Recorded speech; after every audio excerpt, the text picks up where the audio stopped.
अस्सलाम वालेकुम डियर, उम्मीद है आप सब खैरियत से होंगे। लास्ट लेक्चर में हमने वेपर प्रेशर को तफसील से समझा था। आज हम इसी से मुतल्लिक एक और अहम खासियत बॉइलिंग पॉइंट पर बात करेंगे। हम समझेंगे कि लिक्विड कब उबलना यानी बॉयल करना स्टार्ट करता है और वेपर प्रेशर से इसका क्या ताल्लुक है। तो चलिए स्टार्ट करते हैं आज का topic boiling point. Dear, when a liquid is heated its vapour pressure goes on increasing. जब किसी लिक्विड को गर्म किया जाता है तो इसका वेपर प्रेशर बढ़ता रहता है। इसकी वजह यह है कि टेम्परेचर बढ़ने से मॉलिक्यूल्स की काइनेटिक एनर्जी बढ़ती है और ज़्यादा मॉलिक्यूल्स लिक्विड की सतह को छोड़कर वेपर बन जाते हैं, जिसकी वजह से दबाव यानी प्रेशर बढ़ जाता है। A stage reaches when the vapor pressure of the liquid becomes equal to the atmospheric और external pressure। और एक ऐसी हालत यानी स्टेज आ जाती है जब लिक्विड का वेपर प्रेशर बाहर के माहौल यानी एटमॉस्फेरिक या एक्सटर्नल प्रेशर के बराबर हो जाता है। जैसा कि समुद्र की सतह यानी कि सी लेवल पर ये एक्सटर्नल प्रेशर 760 टॉर होता है। जब लिक्विड का वेपर प्रेशर 760 टॉर तक पहुंच जाता है तो ये उबलना यानी बॉयल करना शुरू कर देता है। यानी जब किसी लिक्विड का वेपर प्रेशर एक्सटर्नल प्रेशर के बराबर हो जाए तो लिक्विड बॉयल करना शुरू कर देता है। The reason for this is that the bubbles of vapours which are formed in the interior of the liquid have greater internal pressure than atmospheric pressure on the surface of liquid. इसकी वजह यह है कि liquid के अंदर जो भाप के बुलबुले यानी बबल्स बनते हैं उनका अंदरूनी यानी इंटरनल दबाव लिक्विड की सतह पर लगने वाले एटमॉस्फेरिक दबाव से ज्यादा होता है। इसका मतलब यह है कि लिक्विड के अंदर जो भाप यानी वेपर्स के बुलबुले बनते हैं वो लिक्विड के अंदर से बाहर निकलने की कोशिश करते हैं, लेकिन इन बबल्स को बाहर निकलने से लिक्विड की सतह पर लगने वाला हवा का दबाव यानी एटमॉस्फेरिक प्रेशर रोकता है।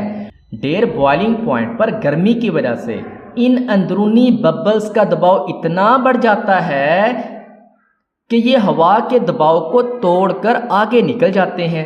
बस इसी दबाव के मुकाबले यानी कंपैरिजन की वजह से लिक्विड उबलना शुरू हो जाता है। जब तक अंदर का दबाव बाहर के दबाव से कम रहता है बबल्स नहीं निकलते। जैसे ही अंदर का दबाव इंक्रीज होकर बाहर के दबाव के बराबर या उससे ज़्यादा होता है तो लिक्विड उबलने लगता है। बस एक सिंपल सी चीज़ याद रखें कि जब लिक्विड का वेपर प्रेशर एक्सटर्नल या एटमॉस्फेरिक प्रेशर के बराबर हो जाए तो लिक्विड उबलना शुरू कर देता है, बॉयल करना शुरू कर देता है। और यही टेम्परेचर जिस पर लिक्विड का वेपर प्रेशर एक्सटर्नल प्रेशर के बराबर हो जाता है, इस टेम्परेचर को बॉइलिंग पॉइंट कहा जाता है। This make the bubbles to come out of the liquid and burst at the surface. अब इसी वजह से ये बुलबुले यानी बबल्स लिक्विड से बाहर निकल आते हैं और सतह पर फट जाते हैं। एक constant stream of bubbles come out at the boiling point of the liquid. Liquid के उबलने के मुकर्रर टेम्परेचर पर मुसलसल बबल्स बाहर आते रहते हैं। डियर, ये एक पहचान भी है कि लिक्विड का बॉइलिंग पॉइंट पहुंच चुका है या नहीं। अगर लिक्विड में से मुसलसल कांस्टेंट स्ट्रीम ऑफ बबल्स निकलते आपको दिखें तो इसका मतलब लिक्विड का बॉइलिंग पॉइंट पहुंच चुका है और लिक्विड ने उबलना शुरू कर दिया है। When a liquid is heated, the kinetic energy of its molecule increases. This causes the increase of the temperature. जब किसी लिक्विड को गर्म किया जाता है तो इसके मॉलिक्यूल्स की काइनेटिक एनर्जी बढ़ती है। इसकी वजह से लिक्विड का दर्जा हरारत यानी टेम्परेचर भी बढ़ता है। At the boiling point, the kinetic energy of the molecule become maximum.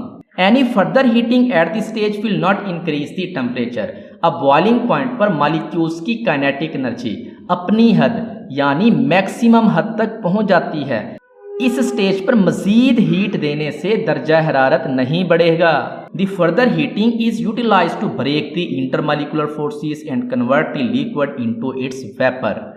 अब ये मजीद दी जाने वाली हीट इंटरमॉलिक्यूलर फोर्सेस को तोड़ने और लिक्विड को उसकी भाप यानी वेपर में तब्दील करने में इस्तेमाल हो जाती है। यानी बॉइलिंग पॉइंट पर मॉलिक्यूल्स की काइनेटिक एनर्जी जब अपनी हद तक पहुंच जाती है तो उस स्टेज पर अगर आप मजीद लिक्विड को गर्म करते हैं तो उस हीट से दर्जा हरारत नहीं बढ़ेगा, बल्कि ये मजीद दी जाने वाली हीट इंटरमॉलिक्यूलर फोर्सेस को तोड़ने के लिए इस्तेमाल होगी, जिसकी वजह से भाप यानी वेपर्स बनेंगे। The figure 5.10 shows the variation of vapor pressure of water, ethyl alcohol, ethylene glycol and diethyl ether with temperature।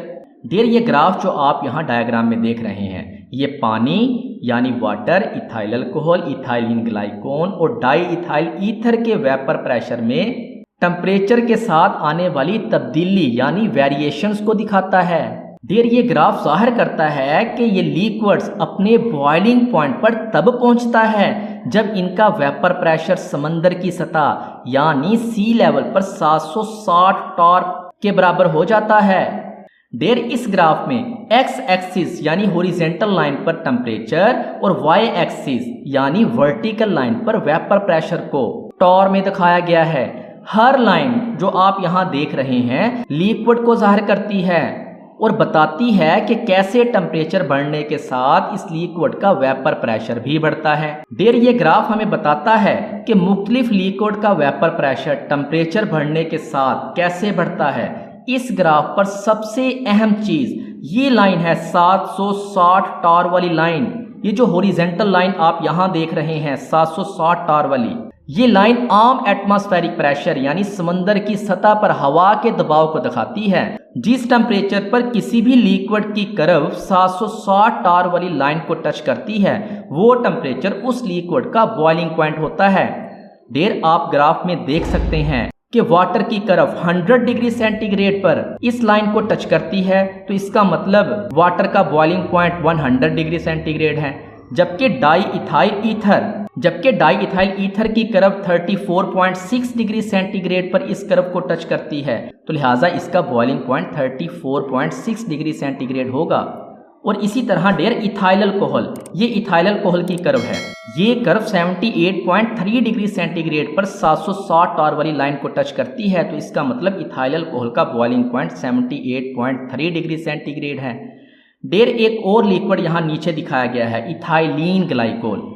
Dear इसका बॉइलिंग पॉइंट 197 डिग्री सेंटीग्रेड होता है। डियर इस ग्राफ से साफ जाहिर होता है कि डाई इथाइल ईथर का बॉइलिंग पॉइंट बाकी सबसे बहुत कम है। इसकी वजह यह है कि इसमें कमजोर इंटरमॉलिक्यूलर फोर्सेस होती हैं। तो डियर आज हमने बॉइलिंग पॉइंट के अहम कॉन्सेप्ट को समझा। एक चीज जहन में रखें, जब लिक्विड का वेपर प्रेशर, किसी भी लिक्विड का वेपर प्रेशर बैरूनी या एक्सटर्नल प्रेशर के बराबर हो जाए तो लिक्विड उबलना शुरू कर देता है। हमने जाना कि बॉइलिंग पॉइंट वो टेम्परेचर है जब लिक्विड का वेपर प्रेशर एटमॉस्फेरिक प्रेशर के बराबर हो जाता है। हमने ये भी देखा कि बॉइलिंग पॉइंट पर मजीद हीट सिर्फ इंटरमॉलिक्यूलर फोर्सेस को तोड़ने के काम आती है। नेक्स्ट लेक्चर में हम फैक्टर अफेक्टिंग बॉइलिंग पॉइंट को डिस्कस करेंगे। मिलते हैं नेक्स्ट लेक्चर में, तब तक के लिए अल्लाह हाफिज़।